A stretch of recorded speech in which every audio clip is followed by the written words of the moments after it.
Hey guys, welcome to part 2 of this little series here. We're talking about what to buy. We were looking at some of the Profoto stuff we have, maybe which one's right for you because they make a bunch of different gear.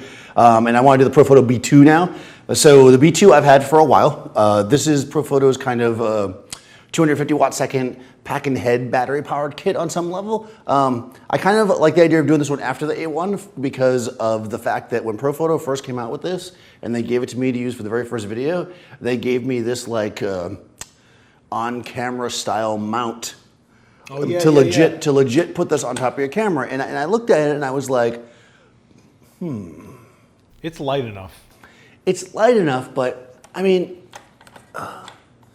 you know, like it just didn't feel right on top of the camera. Yes, you can do that. It's obtrusive. And I just want to say, I love this light. I'm not putting that down by any means, but I think this is a good reason why we're talking about this stuff. Like the A1, if you want to throw something on top of your camera, to me, that's the light. Like, I mean, not only does it have a shoe, which makes sense, but this is kind of big. And forget about this is big, even though it is light. You got the pack. You know, you're throwing this over your shoulder like those old Norman 400. Well, when you put this on camera, is it a shoe mount or is it like a handle mount and you can still have the shoe free to put the remote on? Well, that's what they did, because that's what you have to do because there's no shoe. Right. So it was a handle mount. So, you know, it worked and we did it. And actually, we got some shots so you could see that video. That was a really fun, it was super cold that day. Oh, yeah, that's right. Yeah, I remember when you came back with this, you were like, I'm not impressed easily. I am very impressed by this light. And I was like, okay. Yeah, this light is legit. Like, I really like it. And a lot of times you'll see me use the B1X. I tend to use it more because it's more powerful. But I really actually like the system. You can put 2 different heads into it. It's a pack and head system. So 250 watt seconds is the maximum. We've got 2 ports here. You can separate them, put them on 2 different channels, so A and B or C and D or whatever. Well, A, B, and C is how you want to do it if you want to do TTL. And you got all your controls. Here you have that optical slave, the sawed-out optical slave. You've got, you know, the ability to turn the modeling lights on and off. This I really like. My first thought for the B2 was I used to do a lot of work where I photographed musicians, like not so much album covers sometimes, mostly for magazines, and I have to like go someplace where they were recording or hanging out or whatever, and the interviewer would be like, "So, what's your album about?" And you know, they'd spend all the time doing that, and then like I'd have 5 seconds to make a portrait, and I often use speedlights for that because I always brought with me my roller case with my Profoto lights. I almost never got to set them up because they put me someplace where I couldn't use the power. Right. It's like you're in this recording studio, yeah, there's outlets there, but like I don't want to touch any of that shit, you know? So like I'd end up using speedlights a lot. This would have been the solution. That would have given me a lot more power, a lot more control, 2 heads. I mean, it's really great. And the whole thing. It's a micro pack, right? It's a micro pack, right. This is the bag, right? This holds 2 heads with the pack, you know, so it's really small. It says Profoto, so it says Profoto, so you look cool. It even has all these little straps on the outside, so you can be like one of those like badass those strappy vesty guys. Strappy vesty guys. But no, you can actually throw your gear on there. You know, like throw your soft boxes. Yeah. So I've got the controller in here.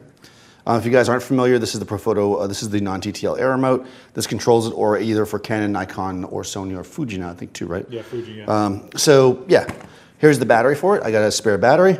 Really super simple. Goes on the bottom of the pack. And it charges fast. Yes, not only does it charge fast, unlike pretty much anything else on the market, it charges while you use it. So I often plug this in while I'm using it, you know, even though it's battery powered. So it's really good. The whole thing fits here, charger, extra battery, the pack, the head. This is great. So who's it for, right? I mean, that's kind of the thing, right? Like I don't use this setup as much. It's always in the studio, but I don't really gravitate to it. I always gravitate to the B1, and you use it a lot, but I've personally noticed that you always crank it. It's always at 10. So tell me why.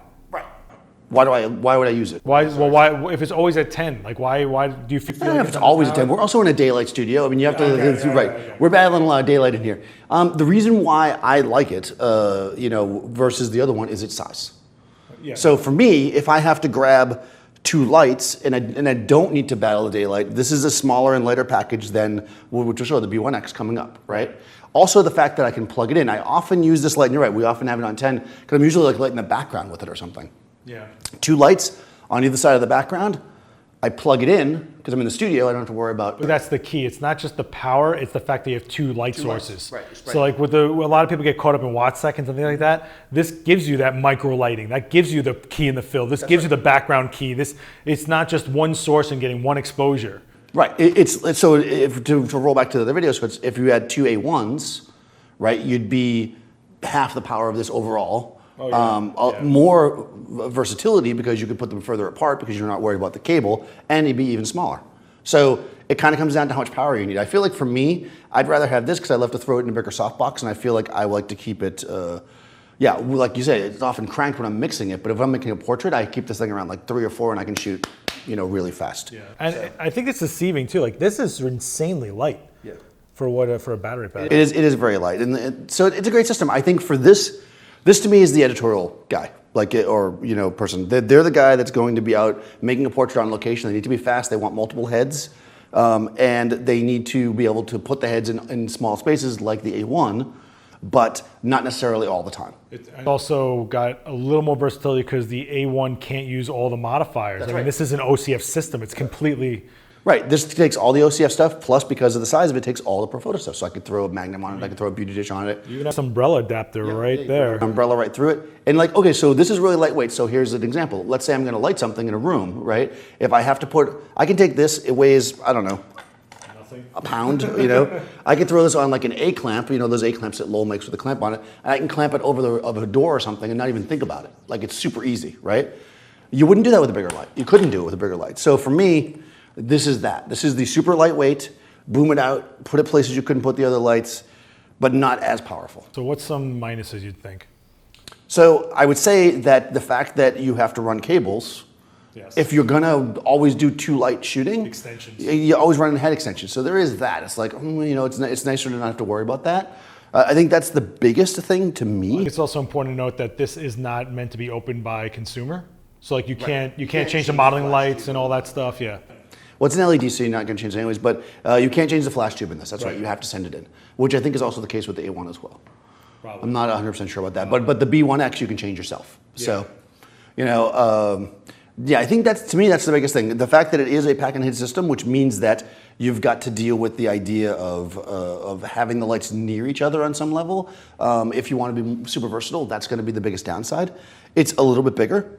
I think than an A1.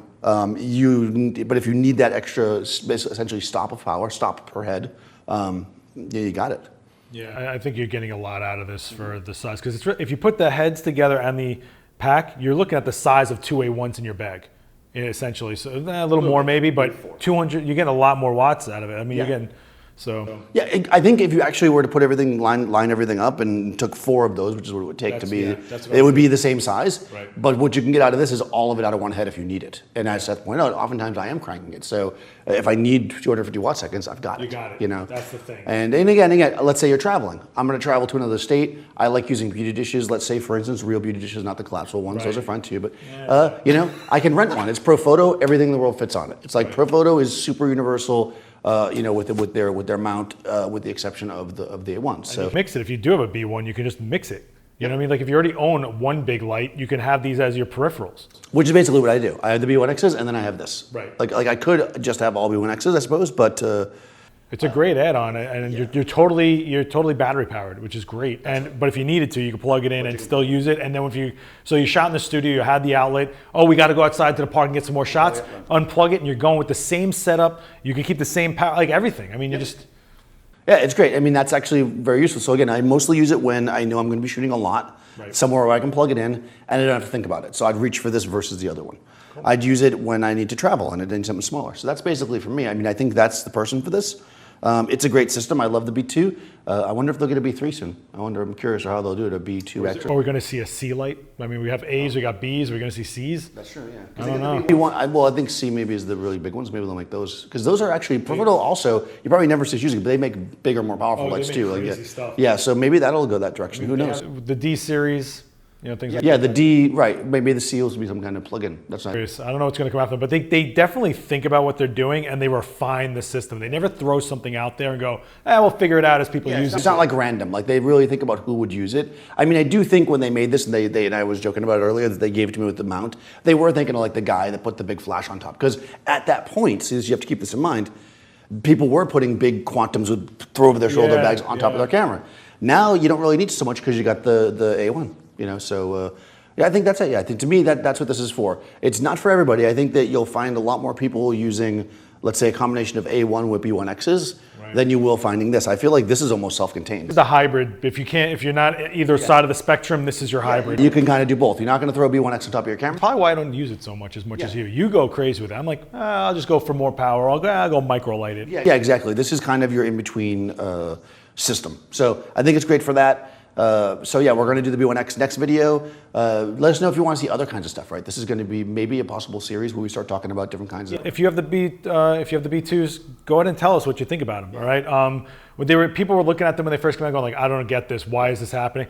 But I also think it's another thing to point out that if you have a monolight and something hits it or it goes down, that's it. You're done for the day. This, if you have multiple heads and your pack's still running, you can still go. That's true. Yeah, if your head gets broken. You know. So and I beat the hell out. Here, I just wanted to point that out because I still use an old school pack system for a lot of things, and that's a constant thing for me is I have to plug and unplug. So yeah, no, that's true. The fact that the head is a separate part is a savior to you in some level. So yeah, it's a good point.